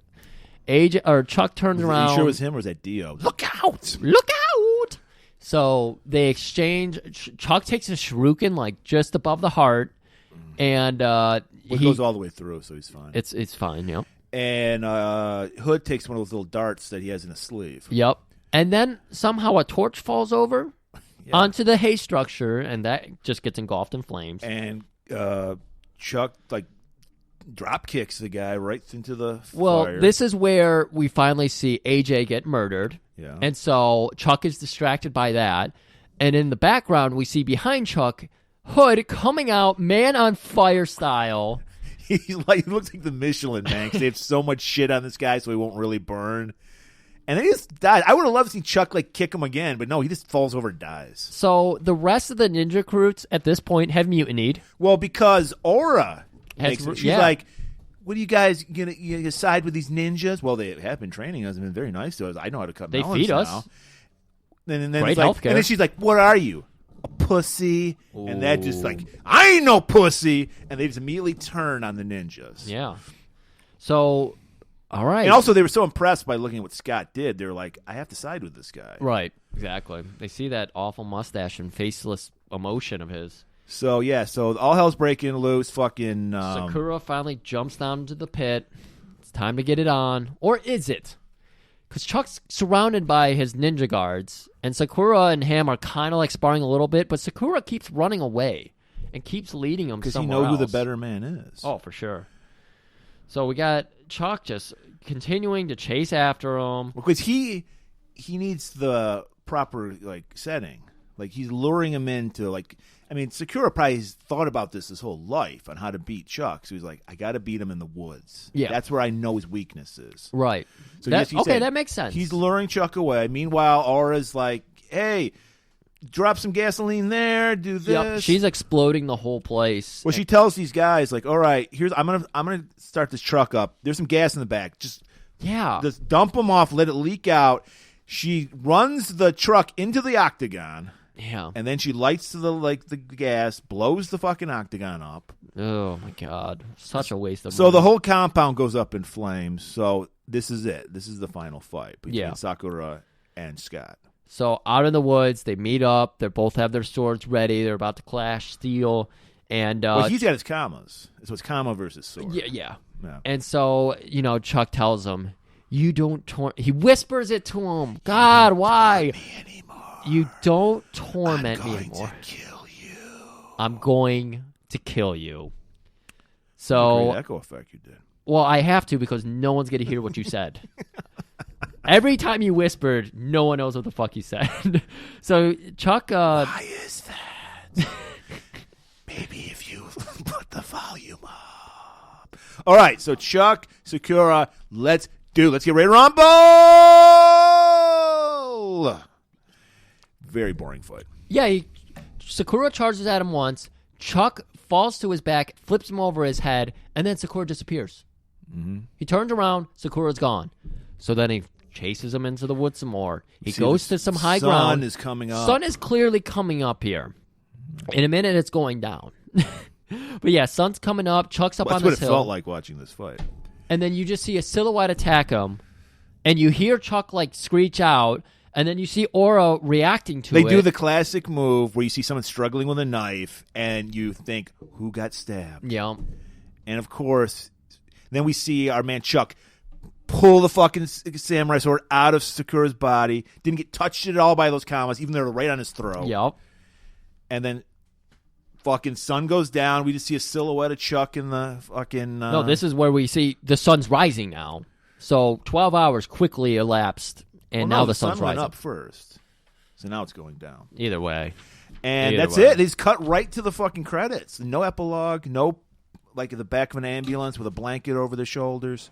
Nothing. This movie needs so much help. It got a Blu-ray release. How did this movie get a Blu-ray release? Look, dude, we got White Fire a Blu-ray release. Anybody can get a fucking Blu-ray release. I mean, oh God, it's just, this is Chuck at his absolute worst. I don't know how well One Man Force did, but he's I don't know. I don't like. arrogant. Well, I love Invasion USA, but that's all about Menachem Golan's magic. But yeah. Well, they have a great villain in that. They have somebody else to lead it for Chuck, and Chuck's just a zero. Pretty much. I'm not going to argue that. Yeah, that's why that movie works. I have no question that is a good movie, but it's not because of Chuck. Just you know what another great movie is? I'm not even sure it's a great movie, Griff, but it's a weird movie. I've been wanting to do this movie for a while just because it's so... I was like, how did this get made? Came out in the 90s. It stars Mickey Rourke and one of your favorite actors, Don Johnson. Oh, God, I think you're going to turn... I think you're going to finally like Don Johnson in this role. What year? 93 or 94. I don't know. I think that's Nash Bridges' years, man. It was right before Nash Bridges. Because this movie, I think, killed his career for a while. This movie came out, bombed. I don't even remember it when it came out. I saw it recently. I was like, it's a fun movie because it's just so 90s action and just makes no... like. As long as it's not convoluted. It's 90. I can't do convoluted. I don't know if it is or not. I didn't fuck. see it all, but it's 98 minutes. You like that. I like that. It has a very special guest. I'm not going to spoil it for our listeners. A guy that we love, not really, who I didn't even know was in this movie because I just burned it out of my mind. But one of our listeners reminded us that he is in this movie. Oh. If you listen regularly, you know who we're talking about. But you're going to have to find out for sure when we do it next week. So we're going to see him next week for Harley Davidson. Oh. And the Marlboro Man, where it came out in 94 and it's set in like 97. It's like what? Like, why go 3 years in the future? Exactly. So we'll be doing that next week. See you then, and keep it warm. Jesus Christ, Griff! I was creeping myself out. How can anyone get off on there? Get any kind of sensation that's positive? I told you, man. It's fucking hard. It's not fun.